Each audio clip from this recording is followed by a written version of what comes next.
हम महाकवि देव के पदों की व्याख्या कर रहे हैं।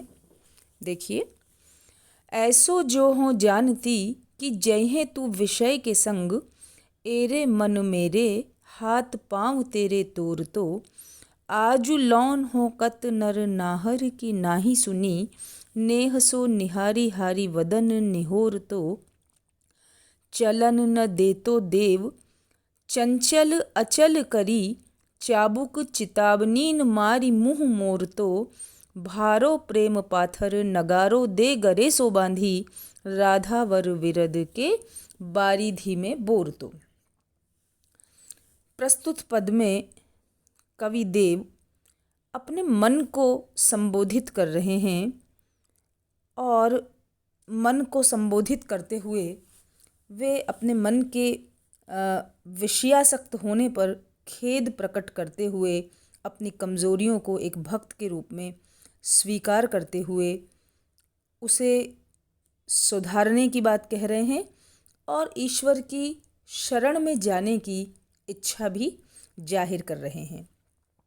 अपने मन को संबोधित करते हुए कवि कहते हैं कि ऐसो जो हो जानतो कि जयहे तू विषय के संग। हे मन, तू बड़ा चंचल है, और यदि यह बात मैं समय से पूर्व समझ लेता, जान जाता कि जयहे तू विषय के संग, कि तू विषयों के साथ चला जाएगा, विषयों के पीछे पीछे हो लेगा, काम क्रोध लोभ मोह मद में आसक्त हो जाएगा, तो मैं क्या करता? एरे मन मेरे संबोधन है यहाँ कि अरे मेरे मन, हाथ पांव तेरे तोड़ दो, मैं तेरे हाथ पांव तोड़ देता। यहाँ मन का मानवीकरण भी किया गया है कि मैं तुझे अपंग बना देता। जिसके हाथ पांव नहीं रहेंगे तो वह चलकर यहाँ वहाँ जाने में समर्थ नहीं होगा। यहाँ मन को भी कह रहे हैं कि मैं तेरे हाथ पैर तोड़कर तुझे इस तरह का बना देता कि तू एक ही जगह रहता, और वह जगह कौन सी है? ईश्वर के चरणारविंद। मैं तुझे वहीं स्थिर कर देता, लेकिन मुझे पता नहीं था कि तू इस प्रकार विषयासक्त होकर मुझे विषयोन्मुख बना देगा। आजु लो हो कत नर नाहर की नाही सुनी। आज तक मैंने किसी भी, आज लौ का तात्पर्य है तक, हों माने मैं, कत किसी भी, नर नाहर कहते हैं पुरुष सिंह, अर्थात कोई भी बलशाली पुरुष, वीर पुरुष, किसी भी समर्थ पुरुष की नाही सुनी। मैंने बात नहीं सुनी। नहीं सुनने का तात्पर्य यहाँ किसी की टेढ़ी बात नहीं सुनी, किसी के द्वारा मुझे किसी प्रकार से भी उपालंभ आज तक नहीं दिया गया, या मैंने किसी की खरी खोटी बातें नहीं सुनी। किंतु नेह सो निहारी हारी वदन निहोर तो, आज तेरे कारण मेरी यह हालत हो गई है कि मैं नेह सो निहारी हारी, कि मैं हार कर और तुझे स्नेह से ताक रहा हूँ, तेरा मुँह प्रेम की भिक्षा मांगने की तरह देख रहा हूँ, अर्थात मैं तुझसे विनय कर रहा हूँ, अनुनय कर रहा हूँ कि हे मन, तू विषयों की ओर न जा, हार कर मैं वदन निहोर तो तेरी कृपा चाहता हूँ, तेरा मुख देख रहा हूँ। बदन निहोर ना मुहावरे का प्रयोग है, मैं तेरा मुख देख रहा हूँ, अर्थात तू मुझे बुराइयों की ओर न ले जा। हे मन, आज मैं तुझसे हार कर विनती कर रहा हूँ कि तू विषयों की ओर उन्मुख न हो। चलन न दे तो देव चंचल अचल करी। अपनी विवशता का कथन करते हुए कवि देव कहते हैं कि हे मन, काश ऐसा होता कि चलन न दे तो, मैं तेरी एक न चलने देता, मैं शुरू से ही तेरे कथनानुसार नहीं चलता, अर्थात मैं मन का अनुगामी नहीं बनता। यदि हम मन के कहे कहे चलते रहते हैं तो मन चंचल है और वह हमें बुराइयों की ओर भी ले जा सकता है, क्योंकि बुराइयां जल्दी आकृष्ट करती है। अन्यत्र भी इसी तरह की बात कही गई है कि मन लोभी मन लालची, मन चंचल मन चोर, मन के मते न चालिए, मन पलक पलक में और। हमें मन के मतानुसार नहीं चलना चाहिए, बल्कि मन को अपने मतानुसार चलाना चाहिए। कवि देव भी इसी बात का पश्चाताप कर रहे हैं कि काश हे मन चलन न दे तो, मैं तेरी एक न चलने देता, चंचल अचल करी, और हे चंचल मन, मैं तुझे अचल कर पाता, मैं तुझे स्थिर कर पाता, मैं तुझे रोक सकता, विषयों की ओर जाने न देता। अब कैसे रोकता? चाबुक चितावनीन मार मुंह मोड़ दो। चेतावनियों के चाबुक मार मार कर, जिस प्रकार घोड़े को काबू में करने के लिए उसका जो सवार है वह क्या करता है, उसे लगाम खींच कर रखता है और चाबुक मारकर जिस ओर मोड़ना चाहता है उस ओर मोड़ता है। यहाँ मन भी उसी अश्व की तरह है जो सरपट दौड़ना चाहता है, लेकिन यदि उसे चेतावनियों के चाबुक मारते रहें तो वह सही दिशा में चलेगा। कवि यहाँ यही कह रहे हैं कि चाबुक चितावनी न मारी मुंह मोड़ दो। काश मैं चेतावनी के चाबुक मार मार कर और विषयों की ओर से तेरा मुंह मोड़ देता, अर्थात विषयों की ओर से तुझे पलट देता और विषयों की ओर न भेजकर तुझे ईश्वरोन्मुख कर देता। भारी प्रेम पाथर नगारो दे गरे से बांध। और क्या करता कि प्रेम का भारी पत्थर, ईश प्रेम का प्रेम रूपी जो भारी पत्थर है वह तेरे गले में बांध देता। यदि कोई चीज़ गले में भारी चीज़ बंधी रहती है तो फिर वह चीज़ पानी में डूब ही जाती है, तैरती नहीं। ईश्वर का जो प्रेम रूपी जल है उसमें मैं तुझे जब गिराता तो भारी प्रेम का पत्थर तेरे गले में बांध देता, ताकि तू पुनः उस प्रेम प्रभु प्रेम से बाहर निकल ही नहीं पाता।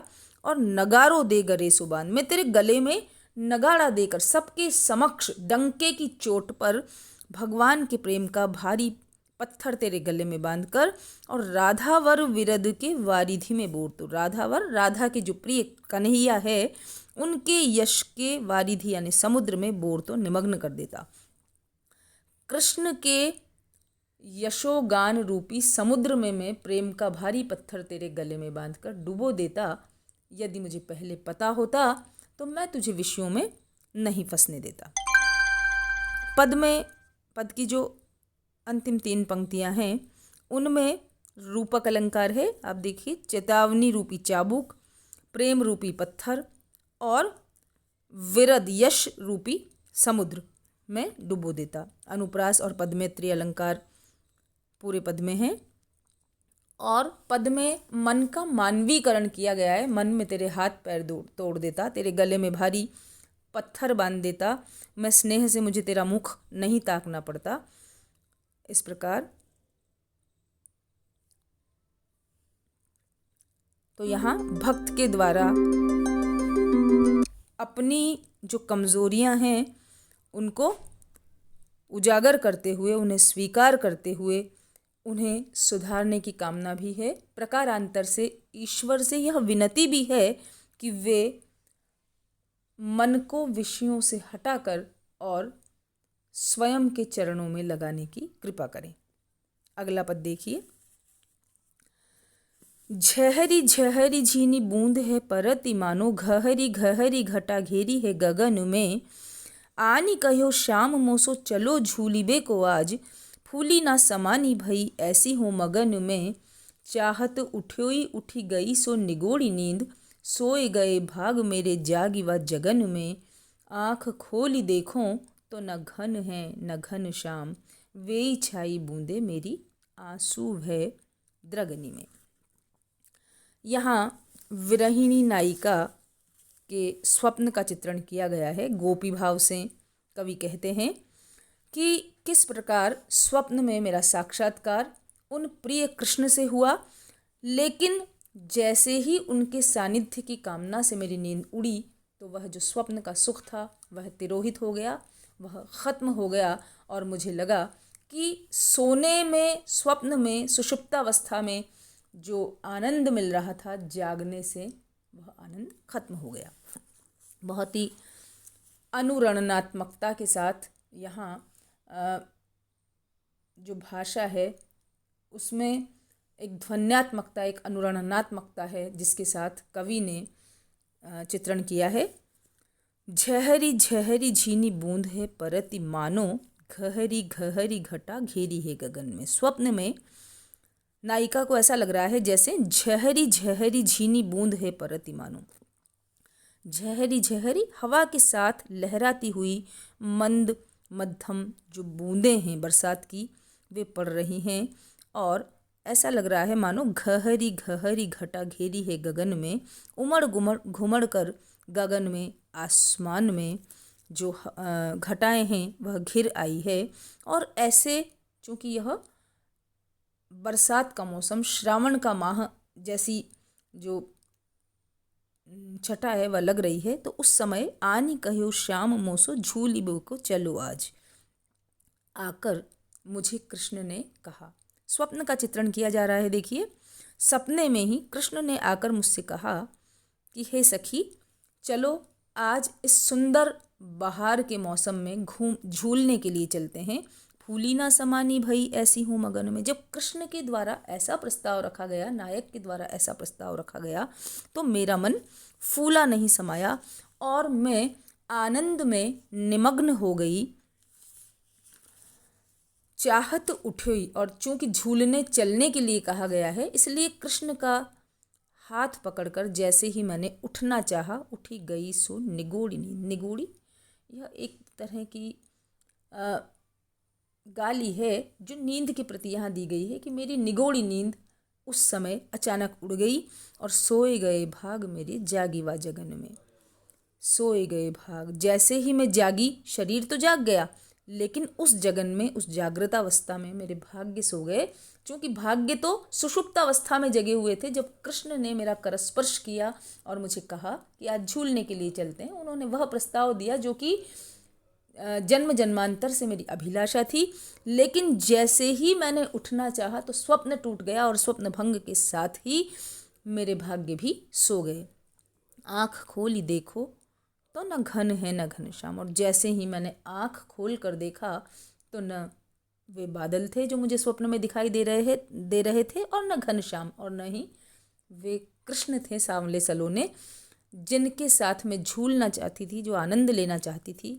वे छाई बूंदे मेरी आंसू भय द्रगन में। स्मृति जन्य विरह दुख का यहाँ बहुत ही सुंदर चित्रण किया है कि वही बूंदें जो मुझे आसमान से झहरी झहरी झीनी आनंद प्रदान करती हुई धीरे धीरे झरती हुई सी दिखाई दे रही थी, वही बूंदें मेरे आँखों में आंसू बनकर छा गई। नेत्रों से अश्रुपात होने लगा और वह विरह और अधिक सताने लगा। बहुत ही सुंदरता से कवि देव ने नायिका के स्वप्न का चित्रण किया है और इसमें यह भी ध्वनित होता है कि जो स्वप्नावस्था का सुख है वह काल्पनिक और क्षणिक होता है। पहली पंक्ति में झहरी झहरी, अनुप्रास तो पूरे पद में ही है, झहरी झहरी गहरी गहरी, इनमें पुनरुक्ति प्रकाश है। और परति मानो, यहाँ उत्प्रेक्षा अलंकार है। कृष्ण ने झूलने का प्रस्ताव दिया, लेकिन नींद उड़ते ही और जैसे ही जागृतावस्था आई भाग्य सो गए। तो सोए गए भाग मेरे जागी वा जगन में, शरीर तो जाग गया और उस जागृतावस्था में भाग्य सो गए। यहाँ विरोधाभास अलंकार है। स्मृति जन्य विरह दुख की बहुत सुंदर अभिव्यक्ति कवि ने की है। न घन है न घनश्याम, घन और घनश्याम में यमक अलंकार है। पूरे पद में अनुप्रास और पदमेत्री की छटा देखते ही बनती है। भाषा में जो भाषा मुहावरेदार भाषा है और इसी के साथ भाषा में जो ध्वन्यात्मकता, जो अनुरणनात्मकता और माधुर्य है वह मन को स्पर्श करता है। नायिका के विरह दुख या स्मृतिजन्य विरह दुख को, स्वप्नावस्था के चित्रण को कई कवियों ने किया है और सूरदास के जो दो पंक्तियां हैं उनसे हम तुलना कर सकते हैं। यहाँ सूरदास की गोपियाँ भी इसी प्रकार कहती है, मनहु गोपाल आए मेरे घर, हंसी करी भुजा गही, कहा करो बैरिन भई निंदिया, निमिष न और रही। वहाँ भी ऐसा ही है कि जैसे ही कृष्ण ने करस्पर्श किया और उठना चाहा तो नींद बैरिन बन गई और जागते ही भाग्य सो गए।